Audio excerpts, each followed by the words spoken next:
Well, hey there guys, Tom here. Welcome back to my movie channel and thank you very much for joining me for this, my review of the brand new MCU movie, Ant-Man and the Wasp: Quantumania. And if you're a fan of going into different realms and realities, make sure you hit that subscribe button to join this reality, my YouTube channel, and ring that notifications bell so you never miss out on my take on all things movies. So I'm a big fan of the Ant-Man franchise, actually. The first Ant-Man movie is such a special MCU installment to me. I really like that movie quite a bit. It had charm. It was, this smaller scale movie. Paul Rudd as Ant-Man's fantastic. You bring in people like Michael Douglas and, Evangeline Lilly. And then in the second one, we get Michelle Pfeiffer. And I didn't love Ant-Man 2. I like it. It's fine. But to me, it doesn't live up to what the first one was. And of course, this whole trilogy now being directed by Peyton Reed. So this is a non-spoiler review. I won't be talking about spoilers at all, so you are completely safe from spoilers in this video. Ant-Man and the Wasp: Quantumania. This is a movie that I've been very, very excited for, obviously because of the introduction of Kang, but also because I just like this franchise and I love Paul Rudd as this character. I think he works really well as Ant-Man. I love the role he played in Endgame especially. And this film is definitely a bit of a departure from the other two, and in some ways that works, and in others it definitely does not.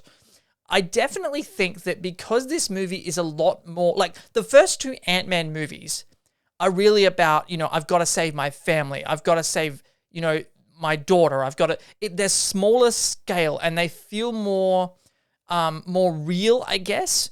And Ant-Man and the Wasp: Quantumania is a sweeping sci-fi fantasy fest. It completely goes big and bold and takes massive swings, and that's not necessarily a bad thing, but not all of that worked. And I'm struggling with this film on the sense that I'm not sure this movie could make up its mind with what it wanted to be, because on one hand, yes, it is larger scale, but it is still rooted in that sense of it's about family, it's about his daughter, it's about, Hank Pym and Michelle Pfeiffer's character and Hope, and it's about all that.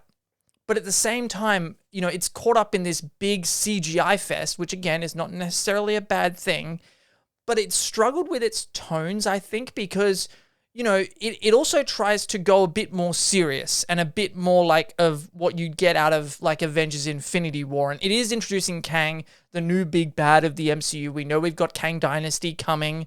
So you do have this conflict of it's trying to keep the Ant-Man roots, the Ant-Man, the humor, the charm, the family dynamic. But you also have this massive, large-scale sci-fi, Kang, all this big scale stuff to deal with.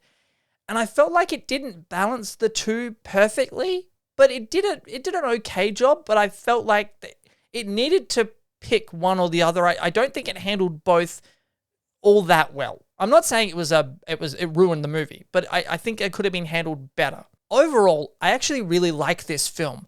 I had a great time with this movie. It's my second favorite Ant-Man film behind the first Ant-Man. So I actually like it more than Ant-Man and the Wasp, the second movie.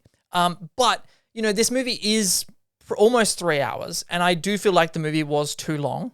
And the first act of this film, and it's not boring, it's a bit of a slog to get through, and it's a tad messy. It's a little bit all over the shop, and that's what I was talking about, where the film doesn't really know what it's trying to be at certain points. So the first act, maybe first act and a half, is a little bit of a slog to get through because there's a lot of explaining to do.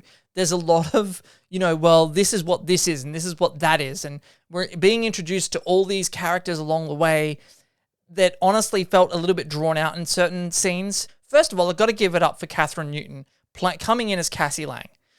When they first announced her casting, I was like, why wouldn't you get the girl who played Cassie in Endgame? Because I thought she was really good in the one scene she had, but still I was like, why not just keep her? But I do like Catherine Newton and I love her in this movie. She was so good in this film.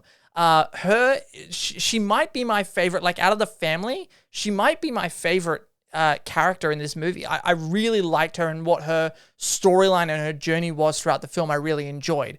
And her dynamic with Paul Rudd, perfection, absolute perfection. Speaking of humor though, there were moments where the humor, didn't always work, but mostly the humor did work. I really, You know, there are some jokes in this movie that absolutely had me busting a gut. I was laughing so hard. I like Michael Douglas in this movie more than I liked him in the other two movies. And I'm not saying he was bad in the other two movies, but Michael Douglas's role in this film, like, without going into major detail, he gets more of a hero Hank Pym moment in this movie, right? They really put the spotlight on, like, Hank is really smart, Hank knows how to save the day, and I really like that they put a spotlight on him, because when throughout the first two acts, I was like, Hank just along for the, like, we've seen from the trailers, Hank goes to the quantum realm. And I was like, for the first two acts, I'm like, he's just along for the ride. Like, he's not actually doing anything. He's got no real significant part in this movie. Why is Hank Pym here? And by the end of the movie, I was like, oh, that's why he's here. I loved him in this film. Michelle Pfeiffer, though, while I love Michelle Pfeiffer and she gives a fantastic performance, I'm not knocking Michelle Pfeiffer.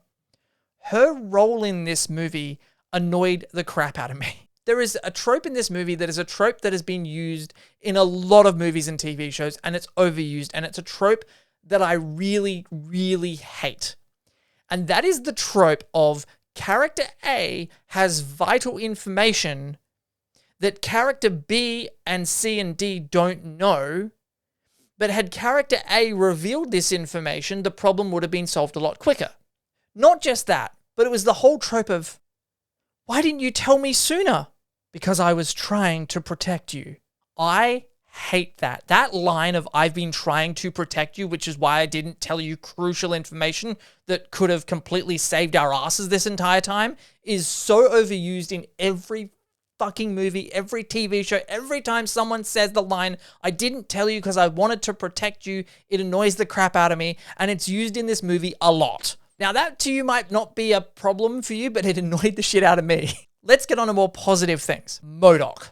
We know MODOK is in this movie. He was in the trailers. I'm not going to reveal MODOK's role in the film or talk about anything like that. All I'm going to say, and it's not going to work for everybody, but all I will say is, oh my fucking God, MODOK was awesome. I loved the MODOK character in this movie. Loved it. Because I wasn't a fan of the Patton Oswalt animated MODOK on Disney+. I didn't think that show was very funny at all. MODOK's role in this movie, though, I loved. And it's so... There's a line that, like, almost like a catchphrase that MODOK has in this movie by the end of the film that I thought that I was laughing hysterically. And it's one of those MCU quotes that I think is going to go around for a while, and it's going to be turned into memes and all that stuff. I love the MODOK character in this movie. Now let's get on to Kang. I liked Kang. And I like Jonathan Majors in the role. I don't know where they're going to go with it. And I think that's part of the problem. Like, I was a little bit like, Kang in this, I didn't get, this movie really, I think, is intended to be the setup for Avengers Kang Dynasty. And you do get a sense of how powerful Kang is, and it does make you wonder, how are the Avengers going to deal with Kang? At the same time, and it might not make any sense for me to say, well, you do get a sense that he is a big threat. But also, at the same time, within the context of this Ant-Man movie, I'm sitting there going, he really does, by the end of the movie, feel like just another villain of the week to me.